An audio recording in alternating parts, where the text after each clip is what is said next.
On arrive à la partie débat de cette édition de Bonjour à l'Égypte.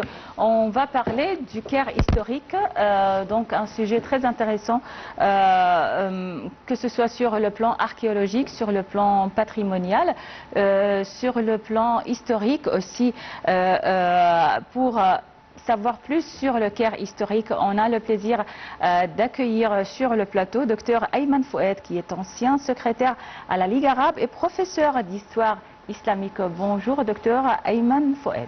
Oui, merci, bonjour. Alors, merci d'accepter notre invitation à NAS TV International.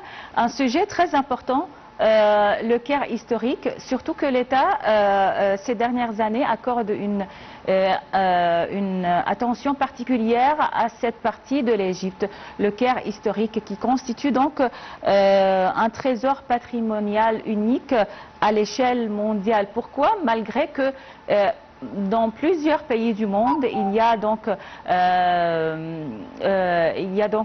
des régions considérées comme le Caire du point de vue monument, du point de vue patrimoine, mais le Caire historique reste toujours considéré à l'échelle mondiale comme un patrimoine mondial et unique aussi. C'est vrai, parce que quand on parle du Caire historique, c'est-à-dire on parle de la cité musulmane, la cité islamique.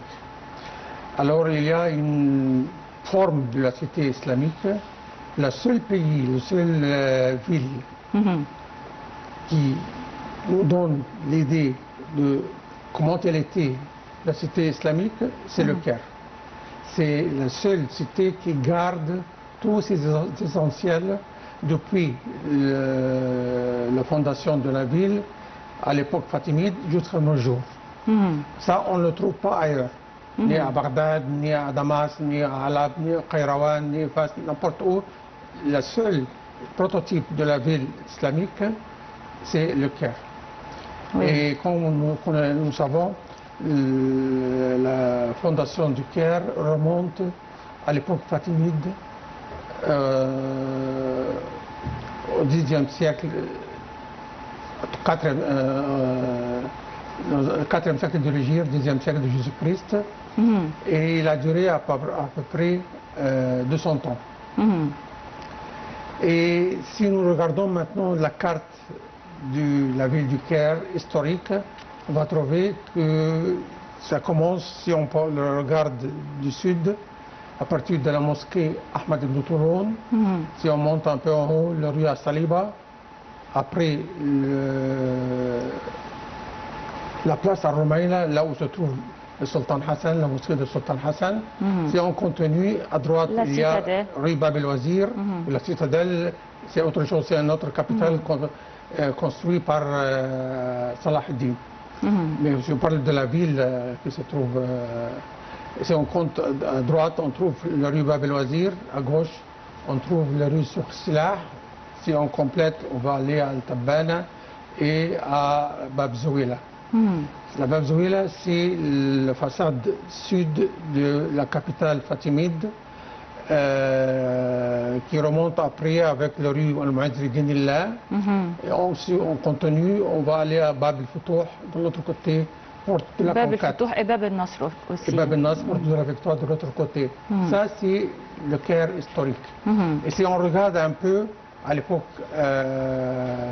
mamelouk, on va trouver que le Caire a augmenté un peu et développé vers la fin de l'époque mamelouk avec Azbak al-Dawadar, celui qui a construit le quartier qu'on nous appelle aujourd'hui Al-Azbakiya, par rapport à son nom.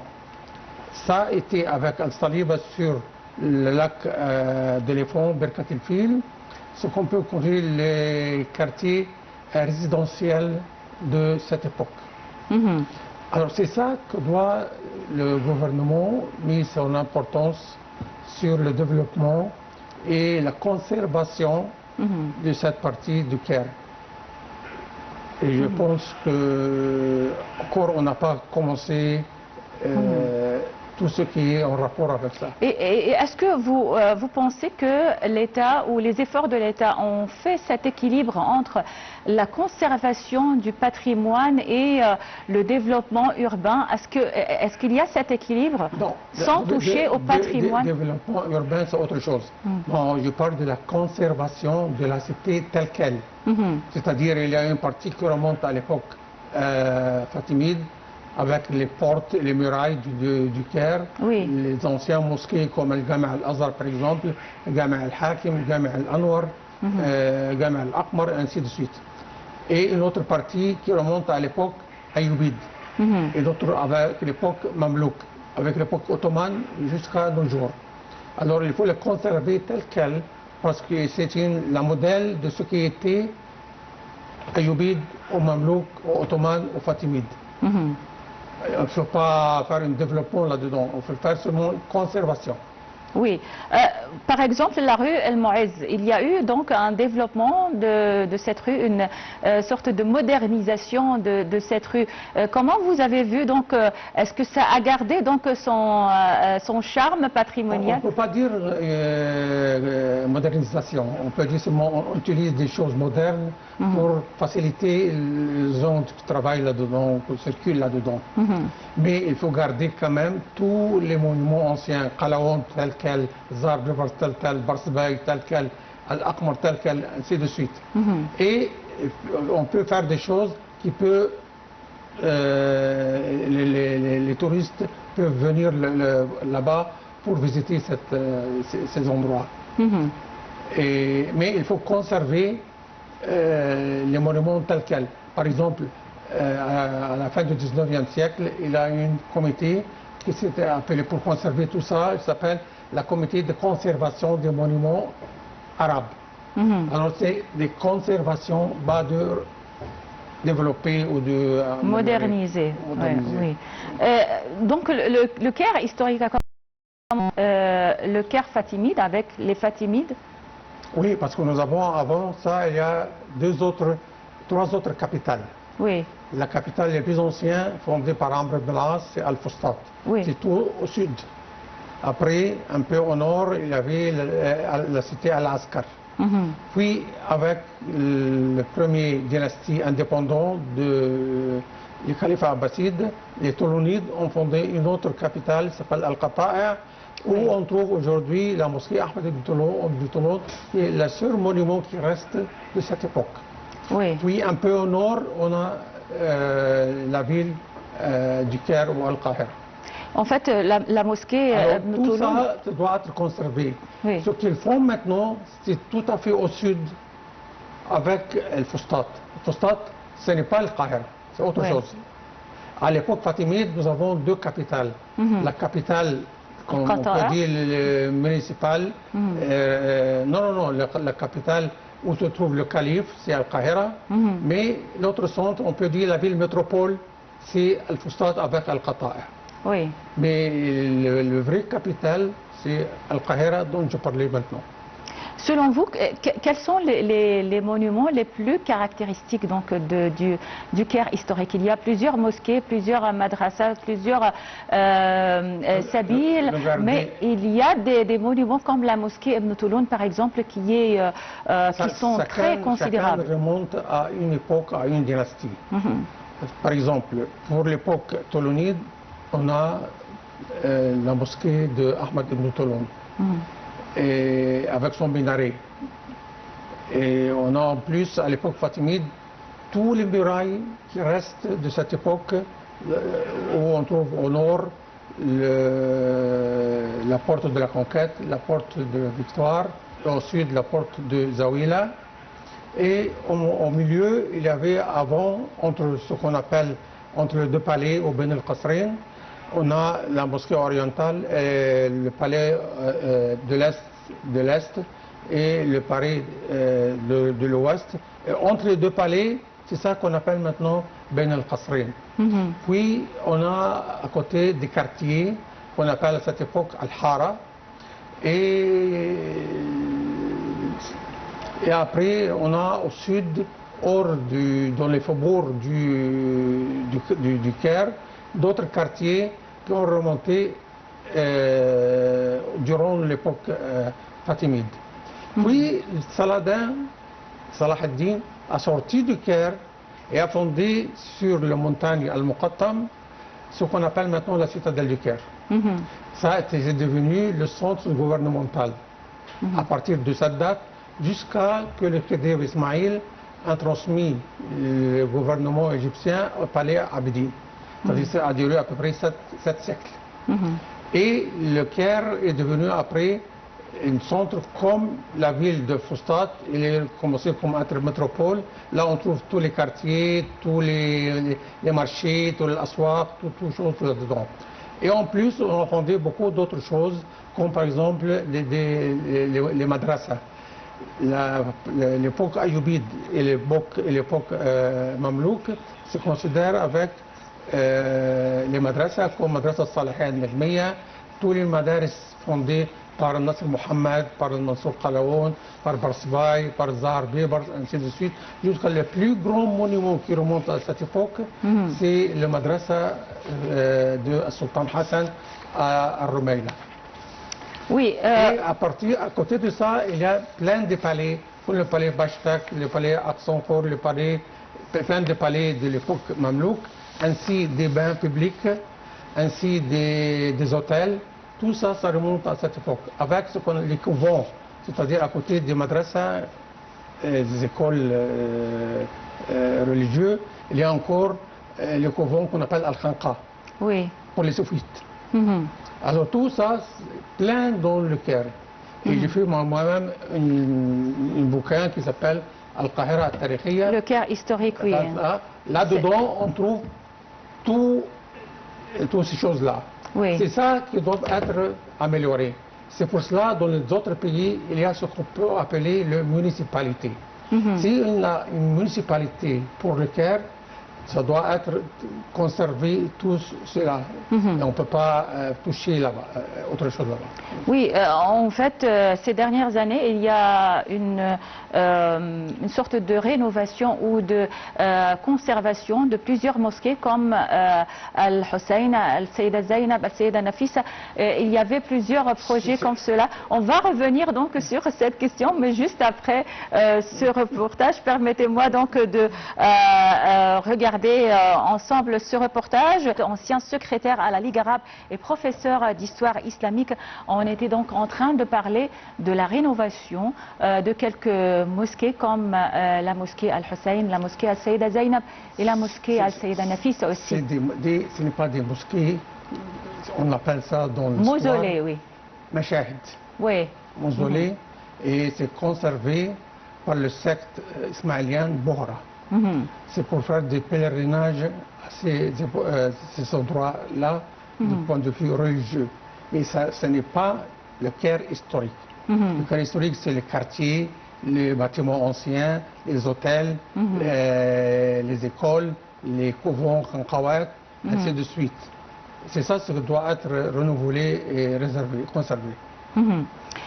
On revient donc à une autre région qui est riche en monuments donc, de cette époque islamique, c'est la région de Darb al-Ahmar. Est-ce qu'elle constitue une partie du Caire historique aussi? Un des centres du... Oui, parce que c'est une région, je pense, qui est toujours vierge, qui contient pas mal de mosquées et de madrasas, à peu près une soixantaine. C'est le quartier sud du Caire fatimide, ce qu'on appelle aujourd'hui Al-Darb al-Ahmar. Là où se trouve Darb al-Tabbana du côté, sur Taht al-Raba de l'autre côté, et Al-Ghoureya et Al-Maghrbilin, Al-Surugiya, tous ces endroits-là, ça on appelle Al-Darb al-Ahmar. C'est un qu'on appelle les faubourgs du Caire ancien, le Caire historique. Mais quand même, ça remonte à l'époque mamelouk. C'est renouvelé et franchissé à l'époque mamelouk. Là, on trouve plein de mausolées et plein de mosquées. Et il y a la mosquée, par exemple, la mosquée bleue, Al-Gama al-Azraq, qui est formidable. Oui, c'est Bab el-Wazir. Oui.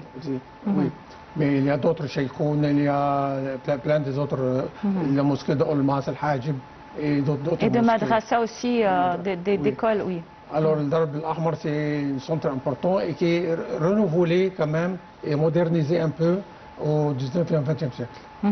Là-dedans, par exemple, on trouve le quartier Al-Hilmiya, Oui. fondé à l'époque de Abbas Hilmi.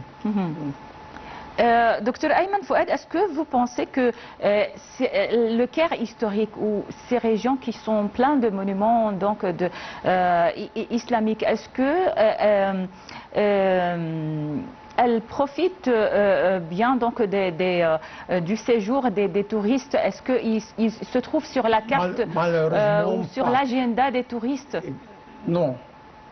Parce que l'Égypte, heureusement, il a plein de monuments historiques qui remontent à 5000 ans ou plus. Mais il y a encore des autres choses qui sont très uniques, comme les monuments qui remontent à l'époque ancienne pharaonique, par exemple. Alors, je pense que le gouvernement s'intéresse beaucoup à ces choses-là. Moi, quand j'étais en France pour faire mes études, je trouve toutes les choses qui sont faites pour que les gens venir en Égypte, c'est pour venir à Abu Simbel, venir à les pyramides, le Karnak, ainsi de suite, mais pas les monuments du Caire islamique. Surtout, comme je vous le dis au début, le Caire islamique, c'est le prototype de la cité islamique qui remonte vraiment à l'époque islamique et qui garde tous ces monuments depuis les Fatimides, les Ayyubides, les Mamelouks, les Ottomans, ainsi de suite. Mais malheureusement, ils ne se trouvent pas dans la carte touristique. Pour les nouvelles, donc la nouvelle génération, quels sont vos conseils? Comment commencer donc à s'intéresser à l'histoire du Caire historique?